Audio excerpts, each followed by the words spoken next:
Yes, and this is another Pursuing God's Heart, and John chapter 17. This is a fascinating passage in so many ways. This is really the Lord's Prayer. We talk about the Lord's Prayer being the one in Matthew and in Luke, our Father which art in heaven, etc. But this is the prayer that the Lord prayed.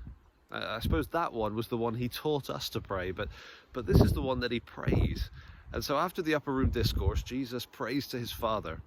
And what we've got here is absolute gold. Some people call this the Holy of Holies of the New Testament. And there's so many highlights. We could do 26 highlights because there are 26 verses. That's the kind of passage that it is. But I just want to draw your attention to one thing, really. One of the highlights in John 17. In this passage, Jesus begins by praying about his relationship with the Father. And you see that in the first 5, maybe 8 verses or so. And then he focuses from verse 9 down to, 19? Yeah, he focuses on the disciples, on the 11 disciples that are with him, that are going to be in the world, but they're going to be, facing difficulties and so on. But then from verse 20 down to the end, he expands the group. And this is a really precious thought, that verse 20, he is directly referring to us. He says, I do not ask for these only, that is the disciples, but also for those who will believe in me through their word.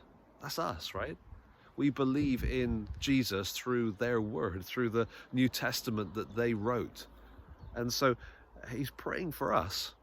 Isn't that an amazing thought? I did a video recently based on Hebrews 7, thinking about how Jesus is praying for you, whatever you're facing. He's currently praying for you. But here, right in this moment where Jesus is between the upper room discourse and getting arrested and going on trial and being crucified, at that moment, he was praying for us.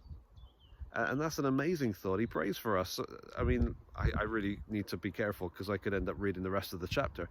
But he prays for us, and he says that they may all be one, just as you, Father, are in me and I in you, that they also may be in us, so that the world may believe that you have sent me. I'll restrict myself to that, but there's so much going on there. He's praying for his followers, you and me, to be one, in the same way that the Father and the Son are one, and that we can be one with the Father and the Son, so that a world that doesn't know Jesus and doesn't believe in Jesus can see something in our unity, in our love for one another, in our fellowship, in our connection, in our self-sacrificing. They can see something in that makes them believe that Jesus was sent into the world. That's an amazing thought, isn't it? That our unity can be that powerful. But then you look at the world and everything that's going on and all the disunity, and you realize, actually, this is a world that's crying out for that. This is a world that's desperate for the kind of unity that Jesus is describing. The kind of unity where the Father and the Son are in one another, and we are in them, where we love one another in the way that Jesus loved us, laying down our lives for each other. That kind of unity, that kind of love is radically different from what we see in this world.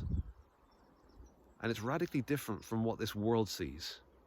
And so let's pray that with Jesus, let's pray that what the world sees in us will somehow reflect something so out of this world special that they'll be drawn to Jesus.